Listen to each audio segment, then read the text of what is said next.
Hello, I'm Doug, and this is the Taste and Sensibility channel. And we have come upon episode number 1 of this season's Christmas wine tastings. I think it's like number 13th overall in the whole series, but this is the first of our Christmas wine tastings for December. So I am celebrating Christmas, as you see here.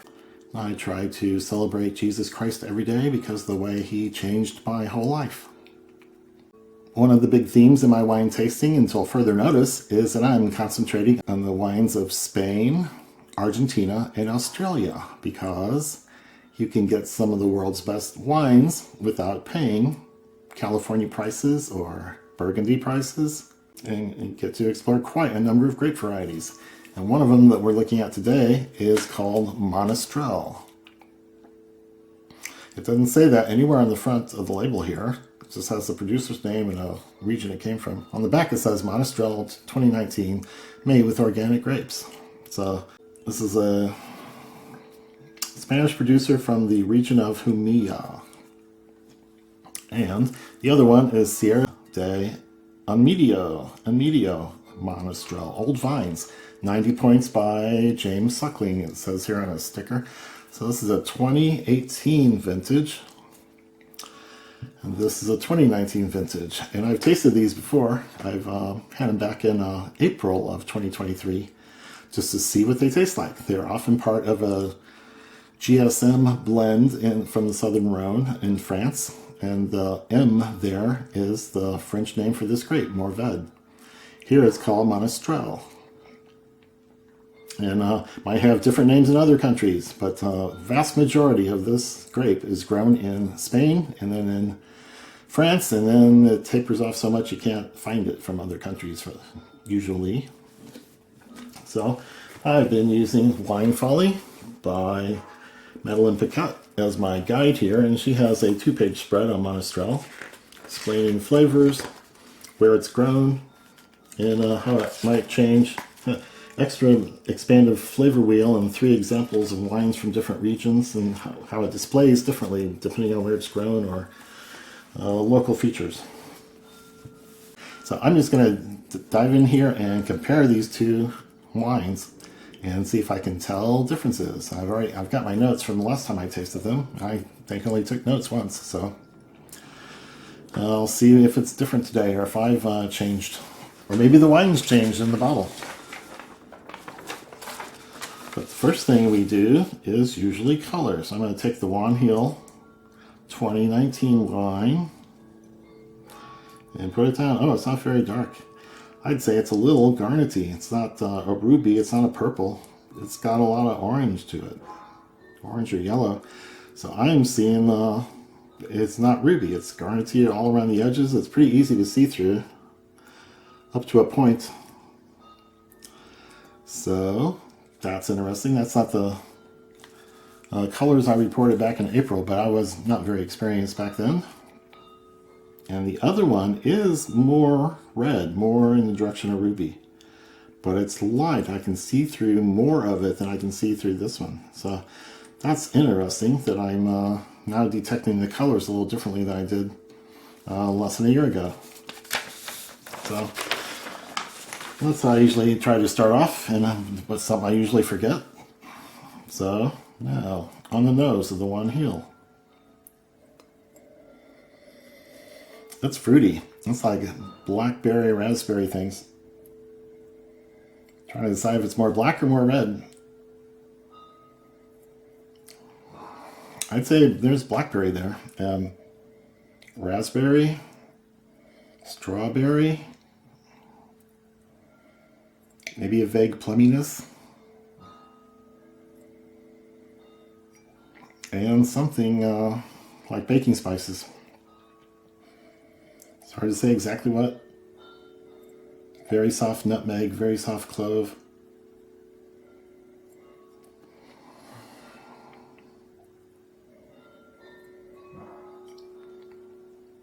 Okay, that's about all I'm going to get. So I'll go on and taste.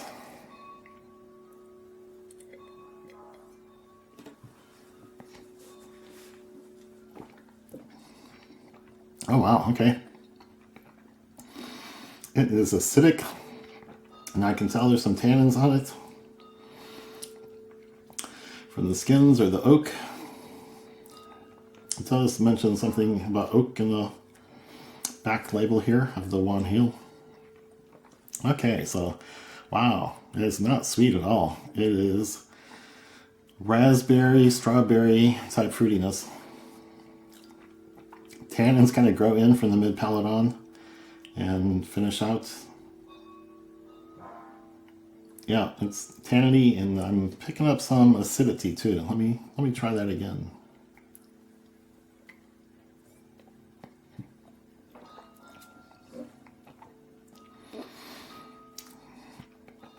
Yeah, the tannins are higher than I remember. And the fruitiness is muted. It's not big, bold, fresh fruit flavors, but they're rounded, they're softened. They're still big flavors, but they don't seem fresh. Like California Reds often are.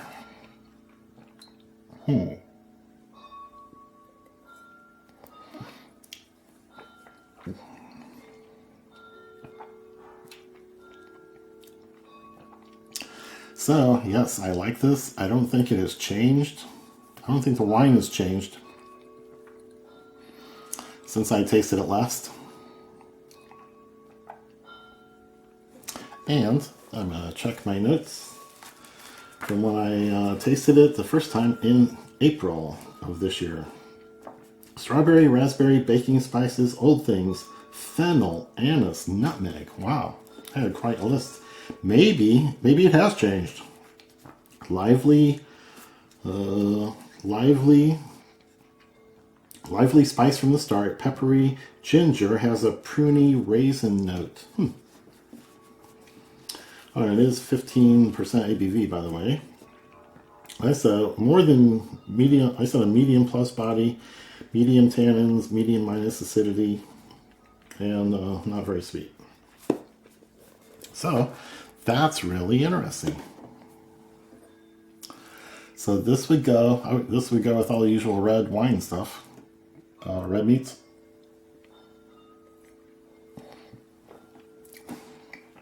Some cheeses.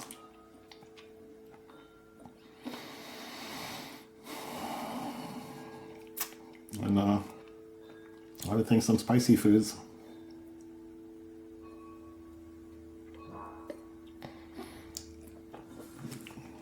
So that is nice. It's pleasant.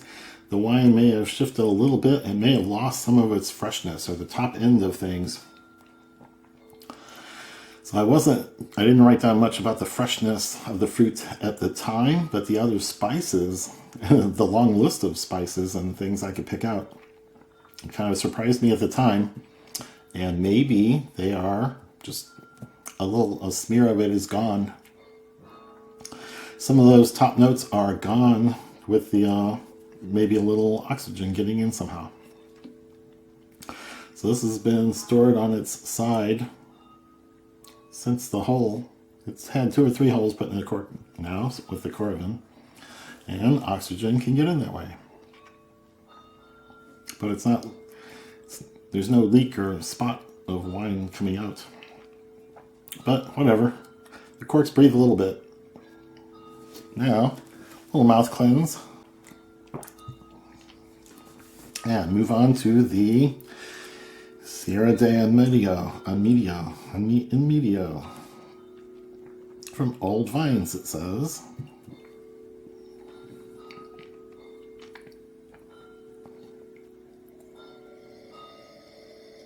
I'd say the nose is less fruity.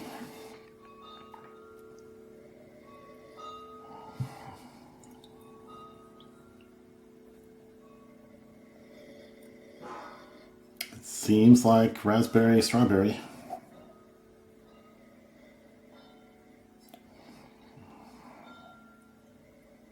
I don't get any wood notes, and the spice is very muted, very distant, very far back.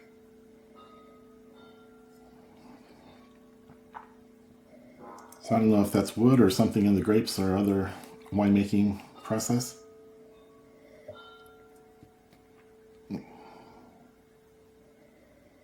I'm not really picking out baking spices on the nose.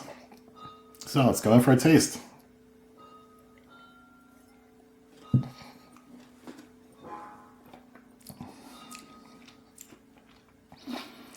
Wow, everything's mixed together more. Fruits don't stand out. It's a tad sweeter. It is red fruits, I'd say. Raspberry and strawberry are the things I pick up. Maybe a red plum, but it is not really sweet. Just a touch sweeter than this one over here. And I'm not really getting spice on the palate either.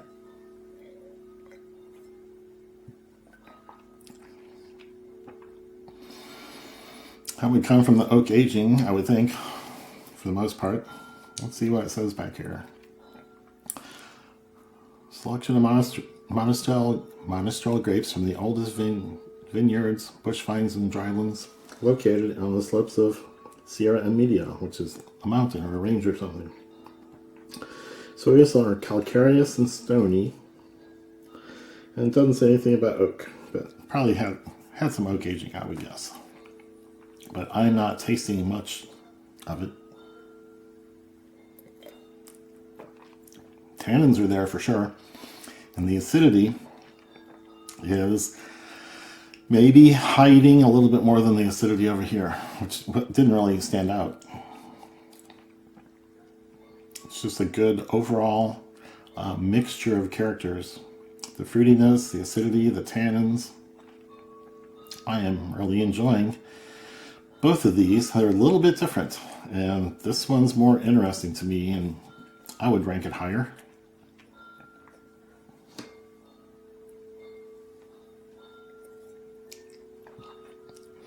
But nothing wrong with this one.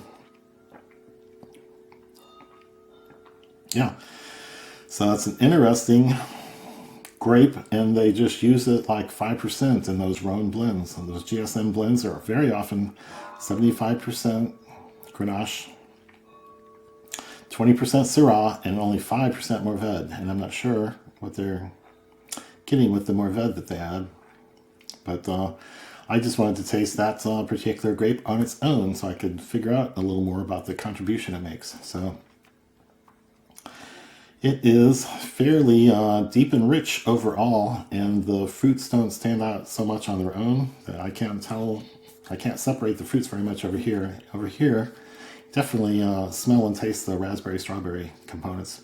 So I'm a little bit more educated about this one grape and what they might do with it. So throughout this series, I will be comparing two similar wines from the same country, or maybe two wines from different countries, where the same grape has been grown in two different locations. And many of the selections might be from the Wine Folly Club, which I'm a member of. So they send me 4 wines every month that have been curated by their experts, and they've been very interesting so far. I've had 10 different shipments so far this year, and I'm about to get another one. So those end up in these videos quite a bit. And the wine verse today is from Joel 3.